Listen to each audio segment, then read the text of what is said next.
আমার মনে আছে 2018 কথাই বলতেছি, আমরা ফজর পড়া ফ্রান্সে ইটালি যেতেছিলাম বাই রোড। আমরা ফরজ পড়ছি, ফজর পড়ছি হাইওয়েতে। ওইখানে হাইওয়েতে বড় বড় রেস্ট এরিয়া আছে, রেস্ট এরিয়া, বাথরুম টাথরুম সবকিছু আছে। ইচ্ছা করলে গোসল করতে পারবেন, ঘুমাইতে পারবেন, বিশাল বিশাল রেস্ট এরিয়া। আমরা রেস্ট এরিয়ায় ফজর করছি। আমাদের সফর অনেক লম্বা, কেননা 36 দিনে 25 দেশ কাভার করতে হবে। এবার বোঝেন কিরকম টাইট সফর। আমরা ফজরের পরেই নাস্তায় বসে গেছি, গাড়ির বহর ছিল আমাদের সাথে। তো দস্তরখান লাগছে, চাটাই লাগছে, এর ভিতরে দস্তরখান লাগছে, নাস্তা সে রেডি করা হয়েছে। এক ফ্যামিলি 3টা বাচ্চা নিয়ে ওরও রেস্ট এরিয়া ঢুকছে। আমাদের অবস্থা তো একরকম, টুপি দাড়ি জুব্বা সুব্বা পাগড়ি সাগড়ি, ঠিক না? এটাতে তো ওরা সবসময় দেখতে অভ্যস্ত না। যাক, রেস্ট এরিয়ায় ঢুকছে, ওরা ওদের কাজ ছাড়ছে। এখন দস্তরখানে যখন খানা লাগছে, বাচ্চা তো বাচ্চাই হয়, ঠিক না? হ্যাঁ, বাচ্চা দেখা 2 মা বাবারে ছাইরা 3 জন আয়া বাইঙ্গা ভিতরে ঢুকা। আমরা শুধু দেখতেছি আর হাসতেছি। বাচ্চা তো বাচ্চাকে তো কিছু বলা যায় না, বলাও ঠিক না, বলাও। বাচ্চা দস্তরখানের ভিতরে ঢুকা এটা হইতেছে, ওইটা ফালাইতেছে, ওইটা খাইতেছে, ওইটা রাখতেছে, আর আমরা বসে বসে দেখতেছি। আর 2 মা বাবা লাড্ডু হয়ে গেছে দেখা। যারে এরা কারা? এই ফেরেশতা কোত্থেকে আসলো? আমাদের দেশে তো এই পরিবেশ নাই। আর বাচ্চারা এরকম করবে, কেউ কিছু বলবে না। এরা তো আরো উৎসাহিত বাচ্চাদেরকে নিয়ে। ওরা মন মতো আধা ঘন্টা এটারে লাড়া চাড়া গাইটা গুটা সাইটা সুইটা শেষ করে ফেলছে। তারপরে মা বাবা আসছে, আইসা ছেলেদেরকে ডাকছে। এখন ছেলেরা এটা উঠায় ওইটা উঠায়, আমরা কিচ্ছু বলি, দেখতেছি আর মুসকি মুসকি আসতেছি। আমাদের খুব ভালো লাগতেছে, অরিজিনাল ফ্রান্সিসি, ঠিক না? সাদা বাচ্চা তো, আরো তো বাচ্চা বাচ্চাই। আমাদের মনে হইতেছিল দস্তরখানের ভিতরে মনে হয় ফেরেশতা খেলতেছে। মাসুম বাচ্চা, নিষ্পাপ বাচ্চা। তোরা যা পারছে উঠাইছে, এখন মা বাবার লয়ে গাড়ির দিকে চলছে। ওরা জিজ্ঞেস করলো, তোমরা কারা? তো দুবাসীতে পরিচয় হলো। আমরা বললাম, তোমরাও বসো, আমাদের সাথে নাস্তা করো। যাক, ছেলেরা যা নিয়ে গেছে নিয়ে গেছে, কিন্তু অদূর ভবিষ্যতে কি ঘটছে এটা জানি না। কিন্তু এই যে এক দৃশ্য ওরা দেখছে, আমার বিশ্বাস মনে হয় ওরা কখনো না কখনো মুসলমান মনে হয় এতদিনে হয়েও গেছে। তা আমরা যতই মানুষের উপরে আঙ্গুল উঠাই, কিন্তু দোষ আমাদের, দোষ কি? অথচ মুসলমান ছিল যাকে দেখলে আল্লাহ চিনা যেত, আল্লাহর পরিচয় পাওয়া যায়, যার ভিতরে আল্লাহ দেখা যায়, আল্লাহ সম্মান যার ভিতরে পাওয়া যায়, আল্লাহ স্মরণে আসতো, আল্লাহ স্মরণে আসতো, আল্লাহ স্মরণ। আমার বললে আবার অহংকারী বলে ফেলেন কিনা, যে বড় অহংকারের কথা বলতেছেন। আমরা দুনিয়া ঘুরা দেখছি, আসলে তো ভিতরে কিছু নাই, এটাই সত্য। কিন্তু আমাদের পোশাক আশাক দেখো, দুনিয়ার বহুত মানুষ বহুত সময় বহুত প্রশংসার শব্দ বলছে। মনে উঠলো এই জন্য বলতেছি, 2008-এর কথা। আমার একসাথে 25 দেশের সফর চলতেছিল, এন্টার ইউরোপ। তো আমি স্পেনে ছিলাম, জামাত ছিল আমাদের সাথে, আজি আব্দুল হাফসাব রহমতুল্লাহ আলাইহির সাথে সফর চলতেছিল। তো স্পেনে কোনো এক জায়গায় একটা কাঠি আছে, যেটাকে আমরা আরবিতে বলি জাবালে তারেক বিন জিয়াদ। যেই পাহাড়ের উপর দিয়ে তারেক বিন জিয়াদ স্পেনে ঢুকছিলেন, যেটাকে আলজাবরা বলে, ওইখান দিয়ে সমস্ত জাহাজগুলা ঢুইকা একবারে ইসরায়েল পর্যন্ত যায়। এই সমুদ্র এখান দিয়ে ঢুকতে হয়, ইউরোপ থেকে, আমেরিকা থেকে, ওটাকে আলজাবরা বলে। তো আমরা ঢুকতেছিলাম, শিপের থেকে নামার পরে আমাদের পাসপোর্ট নিয়ে গেছে পুলিশে। কয়েকদিন আগে একটা অঘটন ঘটে গেছিল স্পেনে, তো আমাদের পাসপোর্ট সবার নিয়ে নিছে। আমরা যার যার মতে আমলে ছিলাম। তো ঘন্টাখানিক পরে ওইখানে মেন পুলিশ অফিসার এসে একজনকে পাসপোর্ট, প্রথম পাসপোর্টটা আমার ছিল, আমাকে দিতেছিল আর হাসতেছিল আর বলতেছিল, তুমি চিন্তিত তা না? আমি বললাম যে নো, আমি চিন্তিত হব কেন? হাইসা দিয়া বলতেছে, you are messenger of God, তোমরা তো আল্লাহর রসুল, তোমাদের পাসপোর্ট কে আটকায় রাখে? যদিও সে তো জানে না রসুল কাকে বলে, সে জানে মেসেঞ্জার মানে রসুল। তোমরা আল্লাহর রসুলের মেসেঞ্জার, আমরা তাবলীগের কাজে আসছি। তো সে ডাইরেক্ট মেরা দিছে, you are messenger of God, তুমি তো আল্লাহর মেসেঞ্জার, তোমার পাসপোর্টকে আটকায় রাখছে। এরকম প্রশংসার শব্দ দুনিয়াতে হাজারো বার শুনছে। শুধু এই রূপরেখার কারণে, কসম খোদার, রূপটা ছাড়া আর কিচ্ছু নাই ভিতরে। আমি তো আমাকে চিনি না, শুধু রূপটাই আছে, রূপের কারণে। যদি বাস্তব থাকতো তাহলে কি হতো? কিন্তু আজকে মুসলমানের উপরে আঙ্গুল সবচেয়ে বেশি। আমি আসল কথায় চলে আসছি, কারণ মাত্র দুটা। কয়টা? দুই কারণে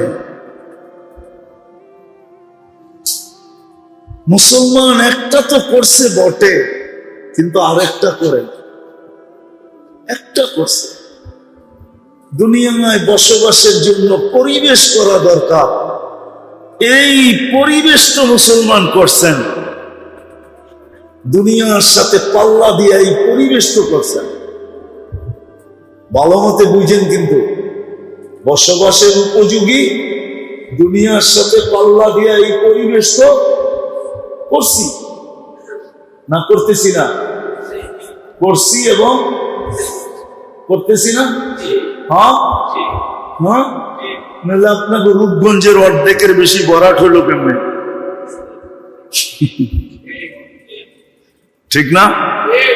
বসবাসের জন্যই তো পরিবেশ করতেছি, ঠিক না? না মনে হয় বোঝেন নাই, কেউ আবার রাগ হয়ে গেলেন নাকি? রাগ হয়ে গেলেন? আজ থেকে 50 বছর আগে রূপগঞ্জের চিত্র কি ছিল? অরিজিনাল বাসিন্দারা বলতে পারবো এখানে চিত্র কি ছিল, বর্ষার চিত্র কি আর নন বর্ষার চিত্র কি, ঠিক না? দুটোই তো চিত্র হতো। 6 মাস এক চিত্র, 6 মাস আরেক চিত্র, ঠিক না? হ্যাঁ, এখন তো রূপগঞ্জের রূপই পাল্টায় গেছে, ঠিক না? হ্যাঁ, আসলে রূপ এখন বাহির হইতেছে। এতদিন মাটির নিচে ছিল, এখন রূপগঞ্জের রূপ ফুটা উপরে বাহির হয়েছে। তো মুসলমান তো বসবাসের পরিবেশকে বানাইলো, পাল্লা দিয়া বানাইলো। আমার কথাটা ভালো মতে বোঝেন, আমরা কিন্তু পাল্লা দিয়া বসবাসের পরিবেশ বানাইতেছি। একসে এক ঘর সুন্দর, একসে এক ফার্নিচার সুন্দর, একসে এক আসবাবপত্র সুন্দর, একসে এক কোয়ালিটি ভাই কাপড় চোপড়, খাওয়া লওয়া। কোন গ্রাম আছে যে গ্রামে ফাস্টফুড না পাওয়া যায়? কোন গ্রাম আছে যেই গ্রামে চাইনিজ না পাওয়া যায়? কোন গ্রাম আছে যেখানে দামি স্বামী জিনিস না পাওয়া যায়? সব পাওয়া যাইতেছে, ঠিক না?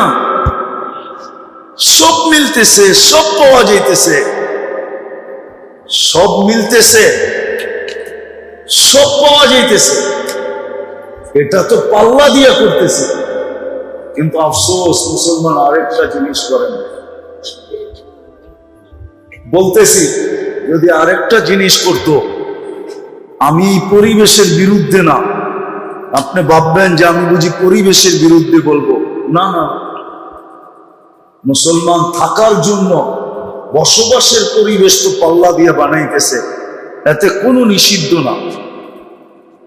সম্পদ দিছে, অর্থ দিছে, বানাইতে পারে, কিন্তু আরেকটা পরিবেশ মুসলমানের করা দরকার ছিল। আজকে ওই পরিবেশ না থাকার কারণে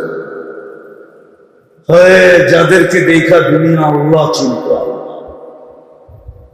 যাদেরকে দেখা দুনিয়া আল্লাহ চিনত, যাদের ভিতরে তাকাইলে, দিকে তাকাইলে আল্লাহ পরিচয় পাওয়া যেত, পরিচয় পাওয়া যেত, যাদের কর্ম দেখা মানুষ ইসলামের ভিতরে ঢুকতে থাকত, কর্ম দেখা, কর্ম, যাদের ছোট ছোট কর্ম দেখা, ছোট ছোট কর্ম। ঠিক একটা কাহিনী মনে উঠলো, এই জন্য বলতেছি। আগে আমাদের দেশেও রেস কোর্স ছিল, ঘোড়ার দৌড় হতো। কোথায় হতো এটা জানেন? ময়দানটা কোনটা? রবনা পার্কের অপোজিটে যেটা, ওটা ছিল রেস কোর্স ময়দান, সরোয়ার্দি। ওইখানে উনি বন্ধ করছে এটা। আগের যুগে ঘোড়া দৌড় হতো। তো মিশর যখন স্বাধীন হয়, তা আমর ইবনুল আস রাদিয়াল্লাহু তাআলা আনহু সেনাপতি ছিলেন। তো ঘোড়ার দৌড় চলতেছিল। আমর ইবনুল আস রাদিয়াল্লাহু তাআলা আনহু মাত্র স্বাধীন হয়েছে। নতুন নতুন স্বাধীন হলে তো কিছু এলোমেলো থাকে, ঠিক না? যারা স্বাধীন করে এদের ভিতরে ভাব থাকে, যারা পরস্ত হয় ওদের মধ্যেও একটা ভয় থাকে, ঠিক না? তো মাত্র কয়েকদিন স্বাধীন হয়েছে, তো ঘোড় দৌড় চলতেছে। আমর ইবনুল আস রাদিয়াল্লাহু তাআলা আনহুর ছেলে এই ঘোড়ার দৌড়ের ভিতরে অংশ নিছে। তো এক ইহুদির ঘোড়া ওনার ঘোড়ার আগে দিয়ে যেতেছিল। আমর ইবনুল আস রাদিয়াল্লাহু তাআলা আনহুর ছেলে ইহুদির পিঠে ছড়ি দিয়ে একটা আঘাত করে দিছে। ঘোড়া দৌড়ানোর লেগে একটা ছড়ি থাকে না, লাঠির মাথায় একটা সুতা বাঁধার মতো একটা গুঠলিয়ালা, ওটা দিয়ে পিঠে টাচ করে দিছে। যে কালকে স্বাধীন হলো, আমি গভর্নরের ছেলে, সেনা প্রধানের ছেলে, তুই নাচি না আমার ঘোড়ার পাশ দিয়ে এইভাবে দৌড়ে যেতেছস, একটু সমীহা করার তো দরকার ছিল। তো ইহুদির এই আচরণ ভালো লাগে না। ও সিধা মদিনায় আসছে, আয়েশা ওমর রাদিয়াল্লাহু তাআলা আনহুর কাছে অভিযোগ করে দিছে যে আমিও তো একজন প্রতিযোগী ছিলাম, প্রতিযোগী, সেও প্রতিযোগী, আমিও প্রতিযোগী, প্রতিযোগিতার ভিতরে আমাকে বেইজ্জত করা ঠিক হয় না। আমি এটার বিচার চাই, আমি এটার বিচার চাই। ওমর রাদিয়াল্লাহু তাআলা আনহু চিঠি লিখছেন আমর ইবনে আস রাদিয়াল্লাহু তাআলা আনহুকে, যে তুমিও আসবা, ছেলেকেও নিয়ে আসবা। তো চিঠি পায়া উনি বুঝা ফেলছেন কাহিনী মনে হয় কিছু ঘটে গেছে। কেন ডাকবে? আয়েশা যখন দরবারে ঢুকতেছেন, উনি চিনে নাই, ছেলে চিনা ফেলছে, এটা তো ওই ইহুদি দাঁড়ায় আছে, মনে হয় ওই কিছু অভিযোগ করে দিচ্ছেন। তো ঢুকার পরে বলছে ইহুদিকে, বলো তোমার অভিযোগ কি? তো অভিযোগ বলার পরে সিদ্ধান্ত শুনাইতেছেন, অদরিবহু কামা যারাবাকা, তোরে যেরকম মারছে এরকম মার, দরবারের মধ্যে মার। অখজুলহু কামা খাযালাকা, তোরে যেরকম বেইজ্জত করছে মদিনাবাসী সব সামনে।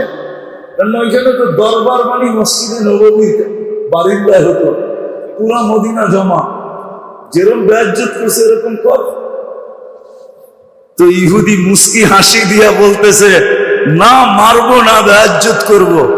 আমার দেখার বিষয় ছিল, শুনতাম মুসলমানদের আমিরুল মুমিনিন বড় ন্যায় প্রায়ণ, এত ক্ষুদ্র বিষয় নিয়ে এরকম হিসাব করবে, এটা আমার ধারণাই ছিল না। হাতটা বাড়ান মুসলমান। কত ক্ষুদ্র জিনিসটাকে মুসলমানে ঢুকায় দিছে। আজকে আমাদের উপরে আঙ্গুল উঠে, সারা দুনিয়া মুসলমানের উপর আঙ্গুল উঠায়, অথচ আমরা ওদের সাথে প্রতিযোগিতা লাগায়া, যুবক তোমার পায়ে হাত রাখে, তুমি ওদের সাথে প্রতিযোগিতা লাগায় চুল পর্যন্ত কাটো ওদের স্টাইলে, ঠিক না? কাপড় পর্যন্ত পরো ওদের স্টাইলে, ঠিক না? বিয়ে শাদী সব ওদের স্টাইলে, ঠিক না? তারপরে তো আমাদের উপরে আঙ্গুল সারাদিন উঠায় না? উঠায় না? বলেন কেন উঠায়? এক যুবক তো নেটে না দেখা চুল কাটে না।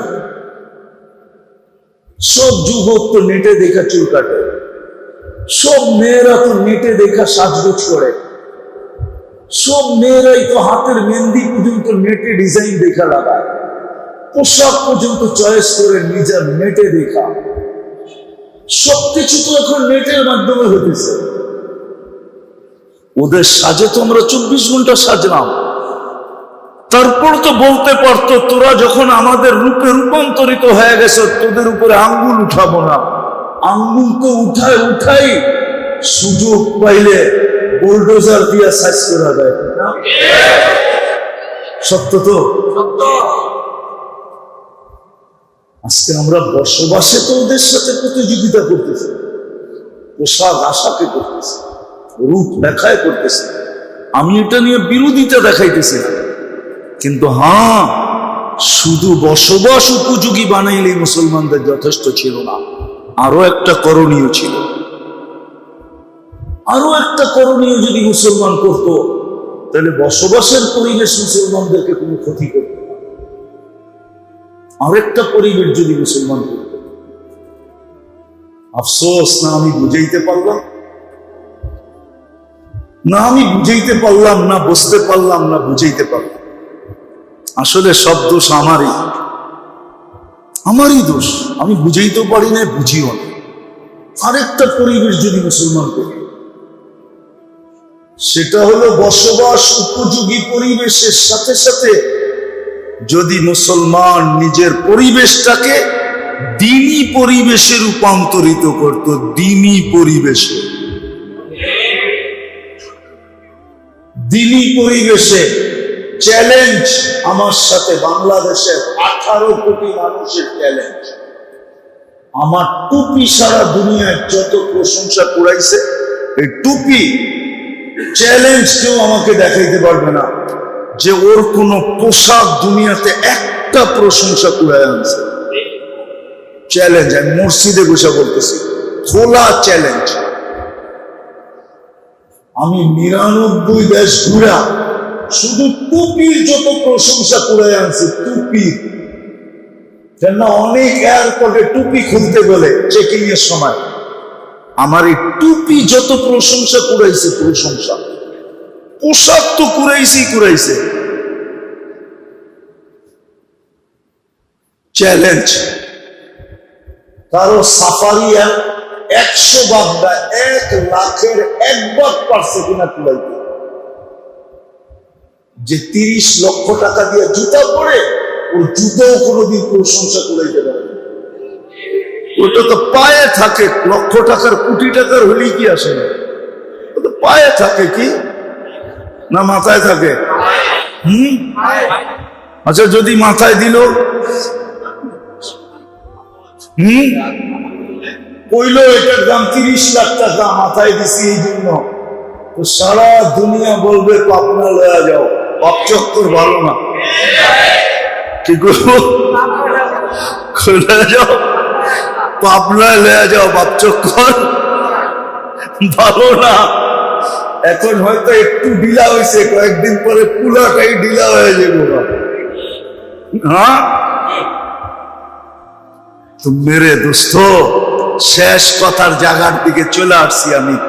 আমরা পরিবেশ বসবাসের জন্য তো গড়ছি বটে, কিন্তু আরেকটা পরিবেশ যে মুসলমানের জন্য দরকার ছিল, সেটা হলো দ্বীনি পরিবেশ। কি ওই পরিবেশগুলি আমাদের উচিত ছিল বসবাসযোগ্য পরিবেশের সাথে সাথে অ্যাজ এ মুসলিম, আমি মুসলমান হিসাবে আমার দ্বীনি পরিবেশ বানানো দরকার ছিল। তাইলে আমার কথাটা শক্ত হতো যে কোন মুসলমানকে দেখা কেউ আঙ্গুল উঠাইতো না। মুসলিম পরিবেশ দেখা মানুষ ঢুকার জন্য, থাকার জন্য পাগল হয়ে যেত, পাগল। যে এত সুন্দর পরিবেশ, এত সুন্দর পরিবেশ, এত সুন্দর পরিবেশ।